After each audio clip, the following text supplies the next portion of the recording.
my name is Cindy Rosenberg. I'm a licensed acupuncturist in California, and we are coming to you from our self-isolation situation here in Los Angeles. And I have my stepdaughter Sydney here to help me, and we're going to do a few videos to share with you some acupuncture points that you can use on yourself with acupressure or moxa, if that's something you're familiar with, to help take care of yourself during this pandemic time that we're dealing with. So this first series of points that I'm going to show you are 4 points I've selected for immune boosting properties.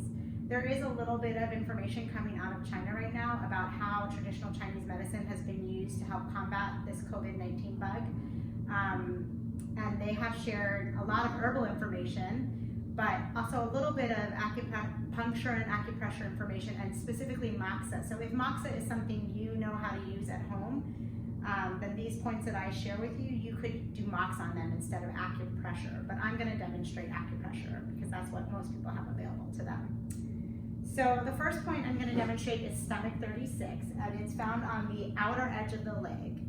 So when you're finding it on your own leg, what I recommend you do is run your finger up the outside of this bone, this tibia bone here. You're going to run your forefinger up, and as the bone starts to arch out, you kind of fall into a divot right here.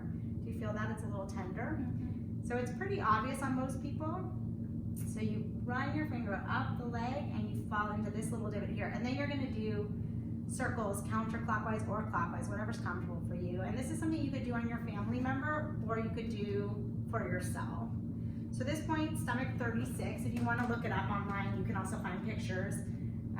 It's the most useful point in our wheelhouse for immune boosting properties. We know that when it's stimulated, it helps increase the production of white blood cells, which are a really important part of our immune system, and it's also been studied in the use of, or in the activation of natural killer cells, which are also really important in general for immunity, and specifically for this bug that we're looking at fighting right now. So I'll show one more time. You're going to run your finger up the outside of the tibia, just along the outer edge there. And as you get up towards the knee, it starts to arch out, and you fall into this little divot, and that's stomach 36. Okay, that seem easy? And the second point is spleen 6. So this point's found on the inside of the leg. Now, both of these points are on both legs, so you can do both sides, and you could do both sides at the same time. So if you were doing stomach 36, you could run your fingers up both legs, find the point on both legs, and then massage both at the same time. Not as easy to do on yourself, but certainly possible. And I would probably do, a minute on each point, and you could come back and do another round after you've done them all. So the next point is spleen 6, and this point is on the inside of the leg, and it's right below the same bone, but on the inside. So you're going to run your finger from the ankle bone here on the inside, up along the edge of the bone, about the width of your hand. So from the middle of the ankle bone to the outside of the pinky finger, you're going to go about that distance, and then you're going to find again a little divot. Do you feel that point? And the same, you're going to just massage here. So if I was doing this on both of hers, I would start on the ankle bone, I would run up the inside of the bone, and I would find this point right here. You can feel the difference from that one. Yeah. So that's spleen 6. This is a really important point for tonifying yin in the body, and yin is a really important way to combat inflammation.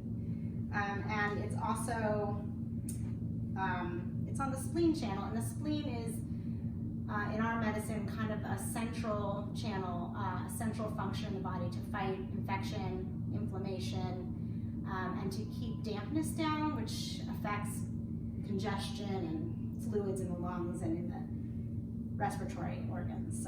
So here we have stomach 36 and spleen 6. So those are 2 points you can do on your legs. The next point is on the lower abdomen. We call it REN 6. I'm just going to pull Sydney's shirt up a little bit here. So this is the level of her belly button right here, as you can see.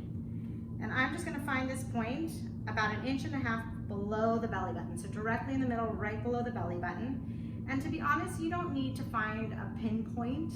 You can find an area. And this point is a really good point for all kinds of deficiency. It's very nourishing.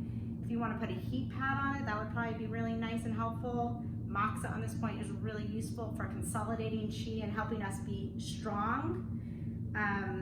You could also just massage it with your fingertips in little circles. One thing I really like to do with this point is have my patients put both hands over that point, so right below the belly button, and then breathe deeply into their fingers and make their hand, so as you inhale, Sid, I want your belly to lift up, and as you exhale, it should lower down. And the idea when you're doing this breathing is just to repeat it over and over again, and you want to sort of envision that you're bringing external energy into that point, and you're gathering qi at that area. We call that the lower dantian. We use it to build strength. So it's a good breathing exercise to do, to put your hands on your lower belly, inhale into that kind of bowl that you've made with your hands, collect energy, and then exhale any waste. So that's a really good one you can do on yourself. Okay, so I'm gonna have you sit up, face this way.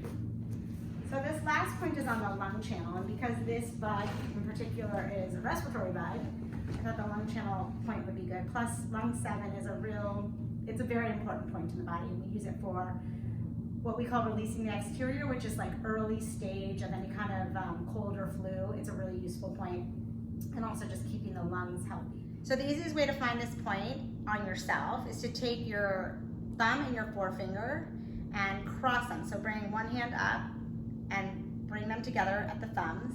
And you're gonna bring that finger across, and on the wrist, you're gonna find this little bony protuberance called the styloid process. It's like a little bump. You can feel it best when you kind of arch your hand down, and then you'll feel it kind of pop up. Do you find that, Sid? It's right here. Yeah, you're right on there. And then if you go just past that point, you'll feel a little divot. Find that, yeah? Mm-hmm. And that's lung 7. So this is an easy way, and you can just massage it from there, or you could then, once you've located it, put your thumb on it and massage it. It's a little nervy when you locate it. Yep, right there. So that's a really good point also to massage, and that's an easy one to access when you're out and about. If you're, I don't know, if you're commuting to work on the subway and you need something to do while you're sitting there, you could be massaging your lung 7 point to keep yourself occupied and work on your immunity. So those are the four points I have for you today for building your strength, nourishing yourself, and giving yourself a little bit of self-care. So I hope this is useful, and we're gonna make a couple other videos, maybe share with you some points to use for keeping yourself calm and centered during this time as well. Thanks for watching.